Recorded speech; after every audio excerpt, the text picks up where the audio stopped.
This woke waitress messed around and ran her mouth publicly, and now is facing the consequences of her actions.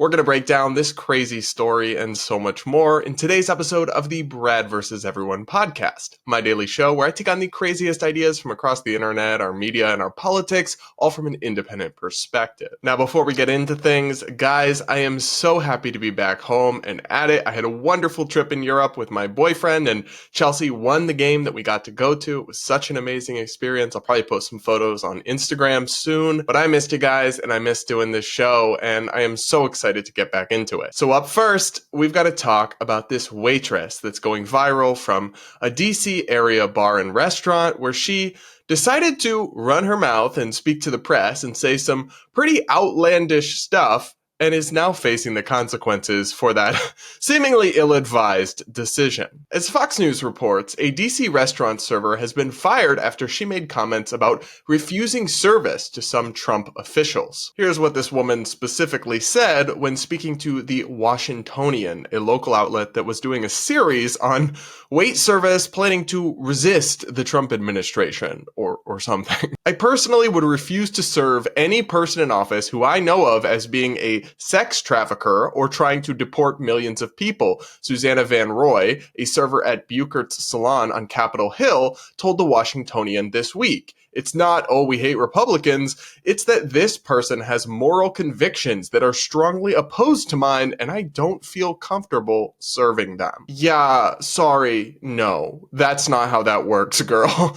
You are a restaurant server. Your job is to serve people, and you are not the owner of the restaurant. It's not your business. You don't get to set policies, and you don't have to be comfortable with the morality of every single person. They don't have to fill out a survey to see if all their opinions match your test of what's appropriate or acceptable or not in your infinite wisdom as some random person. That's not how this works. And if you refuse to serve people because they're different from you, whether that because of honestly anything like race, sexuality, political ideology, anything, then the service industry is just not the line of work for you. Okay? And guys, before you go and get mad at this business, let me tell you, they're not the villain here, and I will explain after a quick message from today's sponsor. Guys, I'm constantly losing stuff, including my wallet, which is why I'm so excited to tell you about today's sponsor, Exter, which makes a sleek, cool wallet that's impossible to lose, even for me. Their AirTag wallet has a custom pocket for an AirTag and works with Find My iPhone, making it the perfect Christmas gift for somebody in your life who loses things. The AirTag wallet is awesome, but they also have other sleek options made with premium, environmentally certified leather that all come with free shipping and 100-day free returns. Plus, the built-in aluminum card holder fans out your cards at the click of a button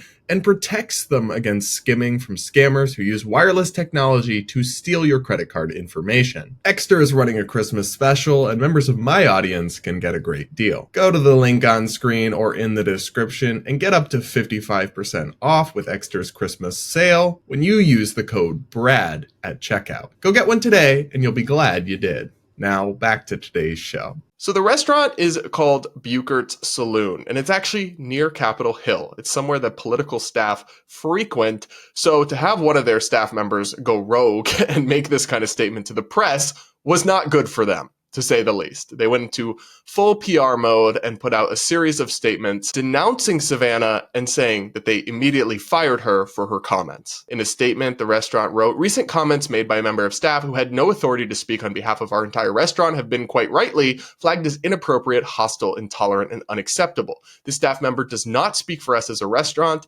After the inauguration in January, we will begin serving our fourth administration as a neighborhood restaurant on Capitol Hill, open to all and welcoming to all. We have always been a safe space for all." Don't love that sentence, but I get what they are trying to say. "Everyone, especially anyone who feels prejudged or misunderstood, will always find friendly service and a sympathetic ear at Buchert's Saloon. Again, we deeply apologize for the comments made by a member of staff. They are not representative of our restaurant and do not reflect how we operate as a business and how proud we are to be a gathering place on Capitol Hill." So like I said, don't beat up on this restaurant. She kind of went rogue and apparently logged into all their social media accounts and posted this statement as well without their permission, which she was not authorized to do.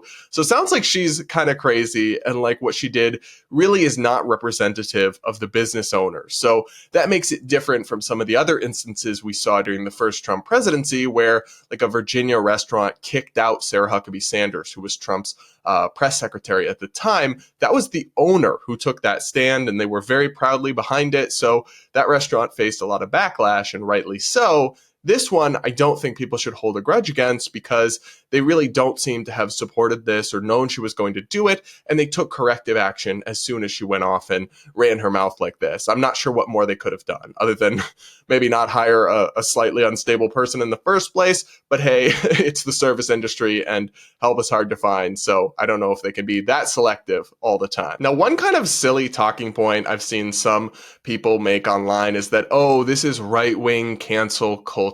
And look, I'm an opponent of cancel culture. I've been outspoken about it for a long time, and that does include examples where the right tries to cancel people. That is a thing that does happen, but it does not apply to this case at all. If this woman, Savannah, had been fired simply for writing on social media that she hates Trump, is against Trump, and then a bunch of Republicans found her post and harassed the restaurant owner into firing her, that would be cancel culture. But that's not what happened here.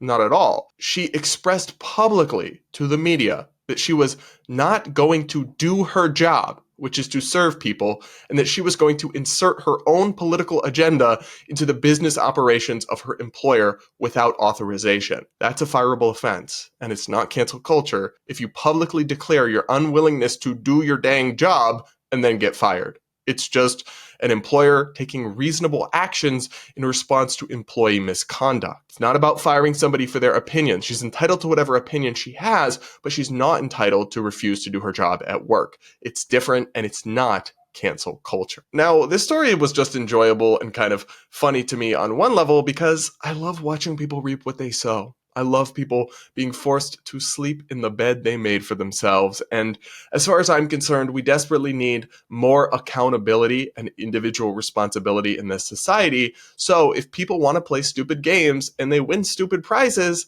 that's good in my book. And we need more of that, not less. But this is also not a one-off incident. It's apparently part of a broader trend that I actually do find disturbing on somewhat of a deeper level. As the Washingtonian reports, clashes are coming for Trump officials dining out in D.C. They interviewed a series of employees saying publicly, but sometimes anonymously, that they plan to sabotage, harass, or deny service to the experience of any Trump official that they recognize who comes into their place of business. The shift in politics will be visceral across several aspects of daily life. You expect the masses to just ignore RFK eating at Les Diplomates on a Sunday morning after a few mimosas and not to throw a drink in his face? Says Zach Hoffman, a DC restaurant veteran who is now a manager at the National Democratic Club, but has never worked at Les Diplomates. Yes? I do expect people to not throw drinks in the face of others just because they disagree with them in public. What? Do you hear yourself? Hoffman is also concerned that it won't just be a safety risk or disruption for the officials targeted, but also for the restaurant staff and fellow diners. He said, if you're just going out for a nice dinner or it's your anniversary or birthday and God forbid, RFK Jr. is sitting next to you, now you're going to be dealing with whatever repercussions happen from that. The only repercussions would be from people like you acting a fool in public and making a scene. RFK Jr. isn't going to be causing any problems. Y'all might be. You are the problem. Part of the reason this is actually sinister is that it's part and parcel of a broader intimidation campaign where some activists are trying to use intimidation in everyday life to bully people who disagree with them politically and kind of either force them or coerce them into not going forward with their ideas. As the Washingtonian reports, recently liberal activists tried to enlist hospitality workers in aiding with public disruptions. In the wake of the Supreme Court ruling overturning Roe v. Wade, a liberal advocacy group called Shut Down DC, which interrupted Justice Brett Kavanaugh's dinner at Morton's Steakhouse, offered $250 to DC service workers who shared real-time sightings of other justices services involved in the abortion decision. That's unhinged and actually kind of scary. Activists are weaponizing public dining to try to intimidate political officials into doing their bidding and not crossing them politically and ideologically. That is, ironically, from the pro-democracy crowd, incredibly undemocratic, trying to use intimidation and threatening behavior to bully people into submission politically. But anyway, the story did quote more service people who say they will refuse Trump officials service. Fine dining bartender Nancy, who like some others in this story requested anonymity in order to speak candidly and avoid backlash for her employer, says she would likewise refuse to serve certain Trump officials. She's never worked at a restaurant where the management would force her to serve someone she wasn't comfortable with. But if they did, she says she would quit on the spot. You've never worked at a restaurant that expects you to do your job, even when it hurts your fifis? That's concerning in its own right, actually. And you have the right to quit on the spot. But again, like, if you're just not interested in serving people, if they dare disagree with you, I mean, we live in a big and diverse country. If you work in a restaurant, you're going to have to serve people of all faiths and beliefs and backgrounds. And if you're not okay with that, like, you're in the wrong field. You're in the wrong line of work. And you're also kind of an intolerant and closed-minded human being. There is power in making it known that you're not comfortable with a situation, and it doesn't necessarily have to be this big dramatic show, Nancy says. It's just little bits of resistance that add up, and little bits of resistance that other people will see and hopefully feel empowered to take a stand on those convictions as well. Bruh. Little bits of resistance? I'm sorry, y'all. You're a joke. This is a joke. If you actually think you're doing something stunning and brave by refusing someone's service at your bar, you're not. You're not at all. You're just being needlessly divisive in an effort to do something politically that will have no impact whatsoever. Some of these people take themselves way too seriously and really do suffer from delusions of grandeur. Washingtonian also spoke to one bartender who says, no, I'm not doing any of this ridiculous denying service, and actually said that in his experience, Republicans are better customers than Democrats. Bartender Joseph, who's also worked at a number of DC's top restaurants and bars, voted for Kamala Harris and says he's dreading the incoming administration on a personal level, but from a bartending perspective, he sees it as good news. In his experience, Republicans tip more and are generally lower maintenance guests than Democrats. He makes an exception for Michelle Obama, who he called an absolute gem. That's funny to me, and it's just one dude's experience, so it's totally not scientific, and I'm not saying anything about Democrats and liberals, all of them,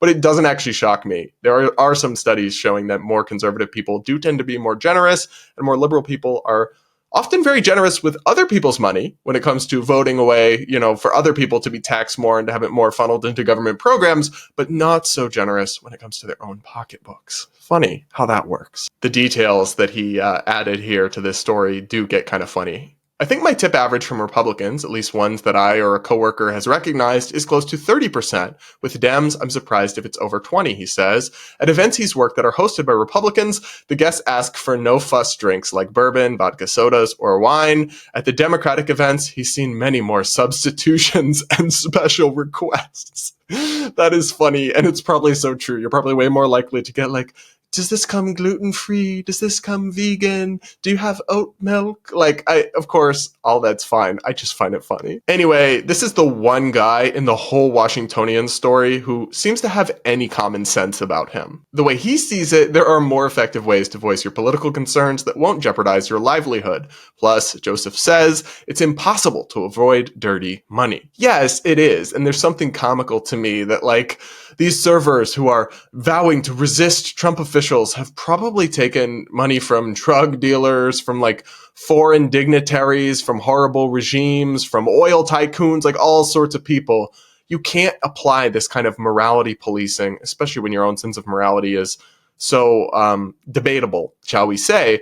But you can't apply morality policing to doing business with people. You have to just do business with people. If you open a public enterprise and run a business, that's not how this can work. It's not feasible whatsoever. And so they're just totally hypocritical, doing this political virtue signaling, but not actually, monitoring their business activity for much more serious things than just political disagreement. Some of the people interviewed in this story who admit to sabotaging Republicans and their businesses just come off as incredibly petty and obnoxious. This person theoretically has the power to take your rights away, but I have the power to make you wait 20 minutes to get your entree, says Nancy, the bartender. Wow, Nancy, you are just so stunning and so brave. Meanwhile, bartender Joseph says he once served a Republican senator who was among those who voted to overturn the 2020 election. The senator asked for a cocktail with mezcal, so Joseph decided to make him a super frilly pink drink. Joseph could tell the lawmaker wasn't into it. He drank it quickly and asked for something else. It was his tiny way of trolling the guy. Yeah, well, you should be fired if you are a bartender and you are knowingly giving people the wrong drink on purpose because of something you think you know about them. And not that I trust this dude's political knowledge to any great extent. Of course, bartenders make mistakes, and if you accidentally serve somebody the wrong thing or the wrong drink, that happens and it shouldn't be a big deal. But also, it sounds like this Republican senator was actually really nice about it and just drank it anyway and didn't complain. So funny how that turned out. But yeah, if you're doing this on purpose, you're in the wrong line of work and you should be fired. Anyway, guys, I could go through more examples from this story, but it does disturb me. I do worry that the resistance types are going to lose their mind once Trump takes office, especially in DC, which is such a political echo chamber and has so many extreme and frankly emotionally unbalanced people within its borders. But the broader theme here is just something I talk about a lot, which is I worry about this. I worry about our political polarization and the division in our society because I really don't want us to end up at a point decades from now where we have states seceding or the United States is broken up in some form.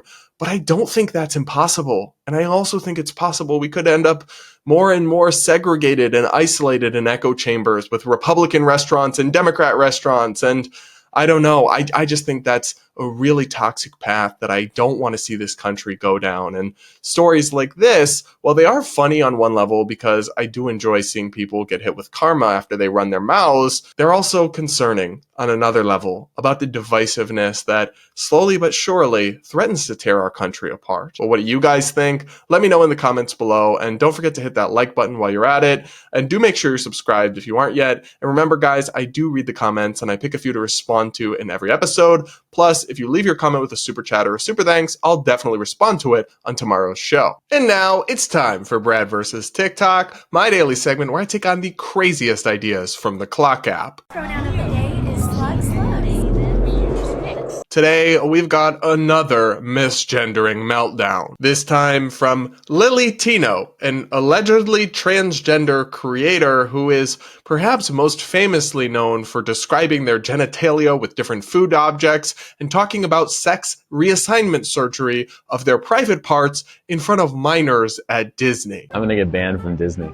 I swear, we're about to get banned from Disney. Last summer, I got my cake pops removed. Yeah, that delightful individual. Well, Lily is going viral again after complaining about being misgendered multiple times and having some interesting thoughts about the experience. Let's take a look at this video, which has almost 4 million views. I have been misgendered 3 times in the past 24 hours at restaurants. Oh no. I don't know how you'll ever recover. Seriously, do y'all not have real problems to worry about? Last night, I was at Benihana with my girlfriend, and the server said, "What about you, sir? What would you like to eat?" My girlfriend, God bless her heart, steps in, says, "Actually, that's ma'am." And she looks at my girlfriend and didn't really understand what had happened and said, "No, I'm talking to him," pointing at me. Our jaws were on the floor and we decided to leave because it was just a bad vibe after that. Seriously? First off, I understand why the waiter was confused. First, there's a good chance that this person probably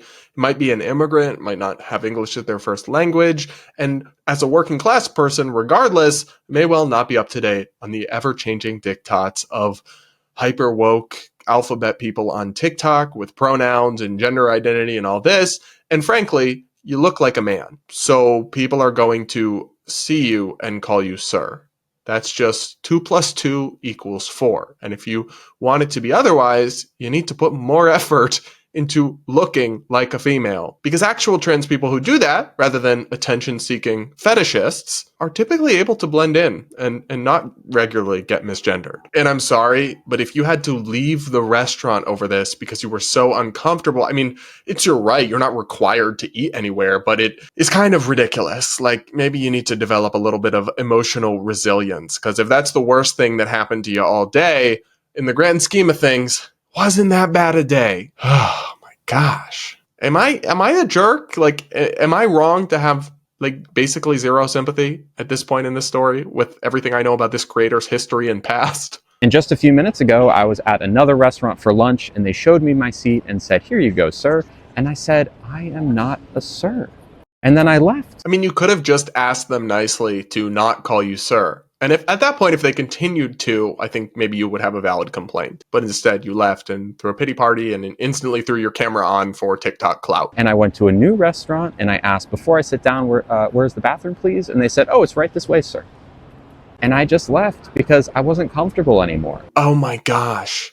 How many places do you have to go to and experience the same thing before you realize that maybe the problem isn't the entire world? It's not that all of society is evil, unreasonable bigots. The problem might be you, and that your expectations are not reasonable. I know. What a shocking thought, right? That it could be you that's the common denominator in all these situations. If you're a server in the food industry, you don't need to use words like sir or ma'am. There are ways to be respectful without using those words. And if you get it wrong for someone like me, I will probably leave the restaurant. And it puts like a bad vibe on my day when it happens, especially when it happens 3 times in a row. Yeah, sorry, but no, you cannot expect the entire world to change the way they talk for a tiny, tiny, tiny subset of rare situations where it might not be applicable to how that person would like to be called. I mean, I've had this happen where somebody assumes that I have a wife or a girlfriend, and I say, "Oh, actually, it's my boyfriend," or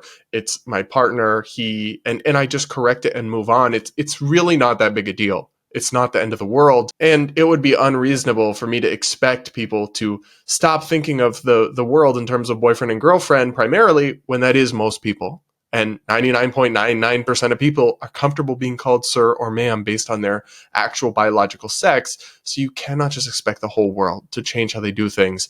It just reeks of entitlement, and it's just so typical of these social media people. But they don't seem to realize this, or maybe they do and they don't care because they're getting money from TikTok or influencer deals or whatever. They are actively stirring up resentment and decreasing sympathy for the trans community with this kind of content, which, yes, is rage bait. It is, this person knows that their demands and their experiences and the way they melt down and storm out of these restaurants apparently is unreasonable, and that people are going to disagree with them in the comments passionately, and they do it anyway. It's rage bait, and it's working. It's working even on me a little bit in this video. But again, the real people it's coming at the expense of are normal trans people who want to blend in and don't want to cause problems and aren't entitled.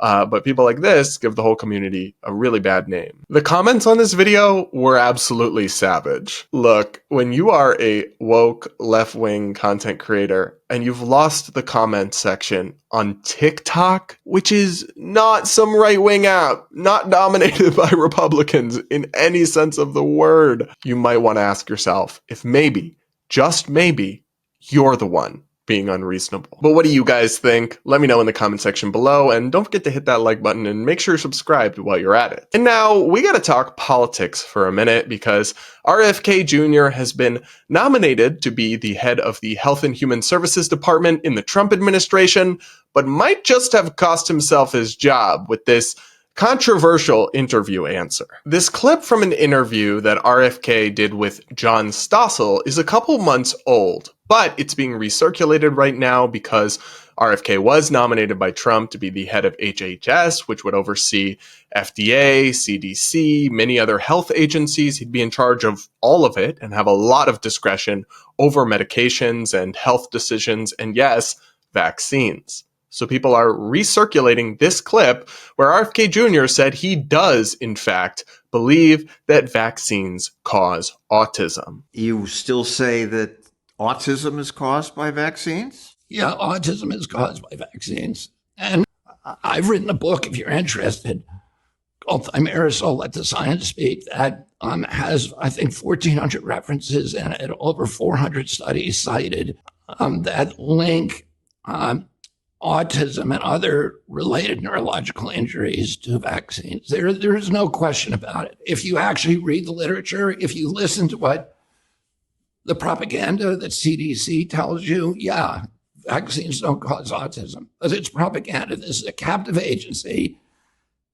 that is intertwined and owned by the pharmaceutical industry. RFK Jr. is not the only person who apparently believes this claim. The far-right Republican Congresswoman Marjorie Taylor Greene tweeted about this clip circulating and said, "I fully believe vaccines cause autism. It's another example of crimes against humanity, and innocent babies, children, and their families are the victims." President-elect Trump, for his part, was somewhat more ambiguous when he was asked about this belief. Between vaccines and autism, do you believe there's a link? Well, I don't look.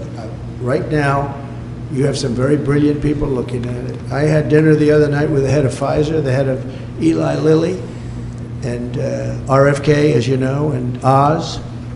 And we had, and other people within the administration that are involved, the medical. And we're looking to find out, if you look at autism, so 30 years ago I've heard numbers of like 1 in 200,000, 1 in 100,000. And now I'm hearing numbers of 1 in 100. So something's wrong. There's something wrong. And we're going to find out about it. Now, I wanted to talk about this story, even though it's controversial, even though my take on it may upset some people because it was going viral over the last couple days, and because I think it's really important. And I think it demonstrates why I do not support RFK Jr.'s nomination for HHS secretary. And I do not think he should be in charge of our nation's health in this kind of official capacity. RFK Jr., MTG, and others make a lot of good and sometimes insightful criticisms of the politicization of our health industries and of our health departments that we saw throughout COVID. They rightly criticize the revolving door and the connection between these regulatory agencies and the companies they're supposed to be reining in, but they leave the agency, they go to the private sector, they come back, they become lobbyists. There's a lot of corruption and sketchy stuff that happens here, and they do question a lot of dogmas that needed to be questioned during the pandemic around things like lockdowns and COVID vaccine mandates and so much more. But my problem with this crowd is that they advocate for this intense skepticism of the establishment that I'm okay with. I want more skepticism, but then never seem to apply that same amount of skepticism to the anti-establishment takes and theories, which they often just accept at face value and fail to really interrogate or investigate at any length or in any detail. So, for example, the claim that vaccines cause autism is not correct or true. I'll get into studies and the data and research in a moment, but just on a fundamental level, it doesn't make sense. Yes, autism rates have increased significantly in recent decades, in part due to an increase in our ability to diagnose autism. But yes, potentially there's been an increase in the underlying condition itself as well. And that's absolutely something that should be interrogated and investigated.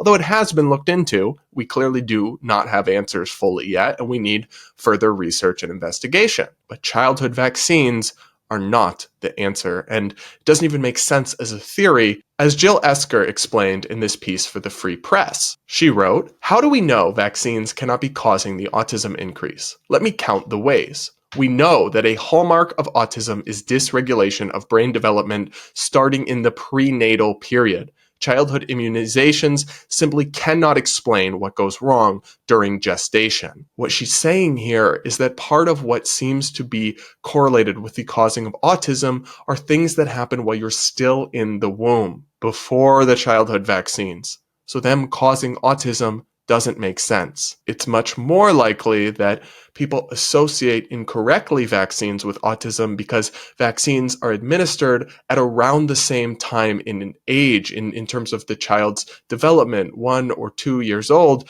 when autism signs start to become visible. The Free Press article continues, there is not a single ingredient in vaccines that can cause childhood brain development to go awry, and no animal study shows links between vaccines and the abnormal brain development seen in autism. What's more, there is no plausible reason vaccines could explain autism's strong heritability, for example, sharply increased incidence among siblings, or its strong male-to-female ratio of about 4-to-1. This is an important point. If vaccines were causing autism, we wouldn't see more males having it than females if they're getting vaccines at the same rate. We also wouldn't see siblings getting it more frequently. That just doesn't make sense. The Free Press further adds that the vaccine schedule can't possibly explain the steadily accelerating rates over time. RFK famously blamed thimerosal for causing autism, which wasn't proven, but it was taken out of vaccines anyway in 2001, and autism rates have continued to increase at a steady pace. And finally, as Jill Esker points out, every epidemiological study on the topic has confirmed zero association between vaccination status and the development of autism. I'll link to the Autism Science Foundation, which has a long list of meta-analysis of studies that have been published reviewing this and finding no correlation. Now, RFK doesn't believe these studies in many cases because some, although not all, are affiliated with or funded by the CDC or other government health agencies, and I don't think they're faking this research, but I mean, I can understand skepticism of some kind of government research, but that's not all we have to go by. There are also plenty of international studies, like one, as pointed out by Charles Leman on Twitter, of 600,000 Danish children born between 1999 and 2010, in which MMR vaccination, which RFK links to autism, was associated with a non-significant reduction in autism risk after controls. You can't blame that one on CDC propaganda. You know it's bad because even Twitter, which these days is a pretty friendly audience for the likes of RFK and Marjorie Taylor Greene, appended a massive community note to this post, linking so many sources it can't even fit in one screenshot, proving that this claim is not true. So like I said, I don't hate RFK Jr., and I think he sometimes makes interesting points or has interesting critiques, but I don't think he should be put in charge of the nation's health governmental organizations and agencies when he clearly believes things that are not true, are not supported by the evidence, and seems impervious to data that contradicts his preconceived notions. Simply, if you believe lots of things, and not just this, there's many others, about health and science that are completely untrue, you should not be given control of the government's health agencies. That's my hot take. And I do think we need to realize that skepticism should never go in just one direction. Yes, the establishment and the mainstream media just treated during the pandemic and otherwise all these mainstream institutions with no skepticism whatsoever, and that's a mistake. But it's also a mistake to treat fringe blogs and internet personalities and other people with no skepticism at all either, just because they're anti-establishment. You've got to be a skeptic all the time, or you end up just as misled as if you're a skeptic none of the time. But what do you guys think? If you disagree with me, still love you, but do want you to think with an open mind about this one. And now we'll wrap up today's show by reading some of your comments from recent episodes. One person says, you might be interested in some of Michelle McDaniel's content. She's a personal trainer who used to be a binge eater, and she's more than willing to call out the fat positivity movement when they're promoting unhealthy ideas. Plus, she's funny. Well, you have a good point, because I already follow her content and I absolutely love her videos. She's one of several YouTubers that I tune into almost everything they post. Another person says, during the segment with the heavyset woman talking about Wicked, YouTube ran an ad for the McRib. I thought the timing was really funny and I had to share. That's targeting advertisement, I guess. I don't think I've ever had a McRib, actually. Is it good? Should I try it? Another person said, I'm so confused. Why is the Patagonia logo on his shirt so crisp, but everything else is blurry? Well, it may be because the lighting was kind of poor in the hotel room, so I put it through some filters to try to correct that, so maybe it looks a little funky because of that. Another person says, hope you enjoyed the football match. Watching the Patagonia patch on your vest, it looks as if you edited it in post-production, as it moves in different sync than the seams on your vest. Sneaky product placement, but I respect the move. End result is that I noticed it. Well done. Well, you give me a little too much credit there, actually, because I am not that good at editing, first of all, and two, not important or big enough to be getting paid product placements from anyone other than like normal sponsors, but not like just, oh, show this little brand here and we'll give you money. Yeah, no. And I was not, in fact, paid by Patagonia, but if they would like to fund me, hit me up. Another person says, just wanted to say first, I hope your vacations are going great and can't wait for daily shows. But yeah, all of the activists jumping on claiming Wicked for themselves, including the main actresses and how they have been, has turned me off from seeing the movie. And it was actually a musical I always wanted to see, and this would have been the easiest way for me to see it. Yes, the story did have an allegory of racism, but all the other nonsense ones grabbing on has done this. Yeah, I understand. Though I would say you should still just see it. I think it's worth seeing. And when everyone's talking about something, I always can't help but wanting to have seen it myself at least. Another person says, first and foremost, I do not like movies with dinosaurs or flying monkeys, so for the positives of Wicked, yay, no dinosaurs. What did dinosaurs ever do to you? Okay, I used to love The Land Before Time. The comment continues, the thing is, I did see The Wizard of Oz and did not like it, and all Wicked is to me is trying to make the audience get on Team Green. They show her backstory and how she was treated. I know a lot of people who were treated horribly growing up, including myself, and we didn't have the urge to kidnap some chick and her pet dog. That's a good point. I also have never had that urge. The comment adds, as far as the curvy woman connecting to Wicked, I agree. Being morbidly obese is nothing like being green. I'm a little thicker than I would like, but if I'm going to find a character to identify with, it'd definitely be Fiona from Shrek. She's green and curvy.